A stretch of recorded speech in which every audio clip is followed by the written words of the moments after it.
Hi hello guys, কেমন আছেন সবাই? আশা করি সবাই ভালো আছেন। শখের রান্নাঘর থেকে সবাইকে স্বাগতম। আজকে নিয়ে আসলাম কিভাবে রাইস কুকারে পারফেক্টভাবে মাছ ভাজি করা যায়। তো এখানে আমি রাইস কুকার মধ্যে সর্বপ্রথম তেল দিয়ে দিচ্ছি পরিমাণ মতো। তেলটা যখন গরম হয়ে আসছে তখন আমি এখানে 4-5টা পেঁয়াজ কুচি দিয়ে দিচ্ছি। দিয়ে এগুলিকে আমি কিছুক্ষণ নেড়ে নিচ্ছি। এবার সমস্ত উপকরণগুলিকে আমি কিছুক্ষণ নেড়ে ভালো করে ভেজে নিব, কারণ আমি এখানে মাছ ভাজি করবো, যার কারণে পেস্টটা আমি একটু ভালো করে ভেজে নিচ্ছি। দিয়ে দিচ্ছি সামান্য পরিমাণ রসুন পেস্ট এবং সামান্য পরিমাণ আদা পেস্ট। উপকরণগুলিকে আমি ভালো করে কিছুক্ষণ ভেজে নিব। তারপরে এখানে দিয়ে দিব কিছু অংশ কাঁচামরিচ ফালি দিয়ে আমি আরও একটু ভেজে নিব। তারপর ভেজে নেওয়া হয়ে গেলে এখানে আমি অ্যাড করে দিব সামান্য পরিমাণ পানি, যাতে করে মশলাগুলি পুড়িয়ে না যায়। রাইস কুকারে আসলে বর্তমানে সব কিছুই রান্না করা যায়, কিন্তু একটু অনেকে ভয় করে, ভয়ের কিছু না। এবার আমি একটু নেড়ে এগুলিকে দিয়ে দিব কিছু অংশ টমেটো ফালি। আপনারা থাকলে দিতে পারেন, না থাকলে বাদ দিতে পারেন। আসলে আমি প্রতিটা মাছ ভাজির মধ্যে, প্রতিটা তরকারির মধ্যে আমি টমেটো না হলে, কাঁচামরিচ না হলে, ধনিয়া পাতা না হলে আমার কাছে মোটো ভালো লাগে না। এবার এখানে আমি দিয়ে দিচ্ছি স্বাদ মতো লবণ। আসলে হলুদ বলেন, মরিচ বলেন, লবণ বলেন, যে তেল বলেন, যে যতটুকু পরিমাণ আপনারা ব্যবহার করবেন বা যতটুকু পরিমাণ আপনাদের প্রয়োজন মনে হবে ততটুকু ব্যবহার করবেন। এগুলিতে তেমন কোনো আসলে মাপজাপ থাকে না। তবে হ্যাঁ, কিছু কিছু তরকারির মধ্যে কিছুটা মেপে দেওয়া লাগে। বিশেষ করে সাধারণ মাছের তরকারি, মাছ ভাজি, এগুলি আপনারা যতটুকু কালার করবেন অতটুকু হিসাব করে দিবেন। আসলে যে কোনো রান্না শিক্ষণীয় বিষয় হচ্ছে কোনটা পর কোন জিনিসটা দিবে, অনেকে এটা জানে না। আমি এখন রান্না করতে করতে আমার কাছে মনে হয় সবগুলি রান্না একই সিস্টেমে। এবার আমি ঢাকনা দিয়ে এগুলিকে কিছুক্ষণ রান্না করে নেব।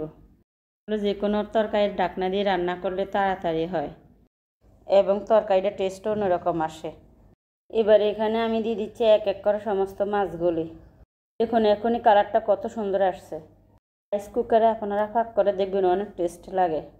মাছগুলি এক এক করে দেওয়া হয়ে গেলে আমি মশলার সাথে এগুলিকে এই ফিট করে একটু ভালো করে মিক্স করে নিব। আমি এই মাছ ভাজিটা একবারে শুকনো শুকনো তেল করে নিব। আর আসলে ফাঙ্গাস মাছ আপনারা যদি তেল ভাব না নিয়ে আসেন, শুকনো শুকনো ভাজি না করে, তাহলে জল ভাজি আমার কাছে ভালো লাগে না, আমার ছেলে মেয়েও খায় না। তবে এখানে ফাঙ্গাস মাছ আমি 3 পিস দিয়েছি, কারণ আমার মেয়ে ফাঙ্গাস খায় না। 3 পিসের সাথে আমি 1 পিস রুই মাছ দিয়েছি। ছেলে বলছিল শুকনো শুকনো এরকম ফাঙ্গাস মাছ খাবে। তো মাছগুলিকে নেওয়া হয়ে গেলে আমি এখানে কিছু অংশ পানি দিয়ে এবার ভালো করে কষিয়ে নিব। আমি এই পানিটাকে শুকিয়ে নিব। মাছগুলো আমি আগে ভেজে নিয়েছি, তারপরে এখন আরও একটু সিদ্ধ করার জন্য আমি একটু পানি দিয়ে দিচ্ছি। আমি ঢাকনা দিয়ে কিছুক্ষণ রান্না করব, 10 থেকে 15 মিনিট আমি এটার ভিতরে ঢাকনা দিয়ে রান্না করব। তবে আমি ফাঁক করতে করতে এখন আমার কাছে সব খাবারে ভালো লাগে রাইস কুকারে। এবার আমি এখানে সামান্য পরিমাণ জিরার গুঁড়া দিয়ে দিচ্ছি। এবার জিরার গুঁড়ার সাথে এগুলিকে একটু ভালো করে মিক্স করে নেব।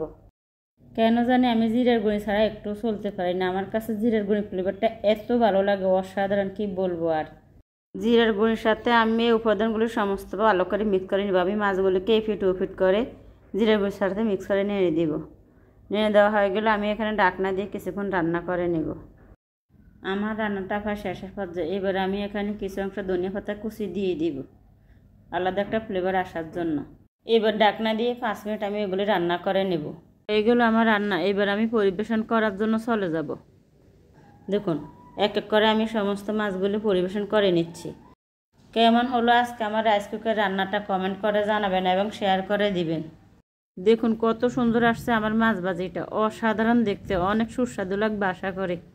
রাইস কুকারে আমি আর কখনো আসলে মাছ ভাজি করিনি, ফার্স্ট। এত সুন্দর যে মাছ ভাজি করা যায় আগে আমি জানতাম না।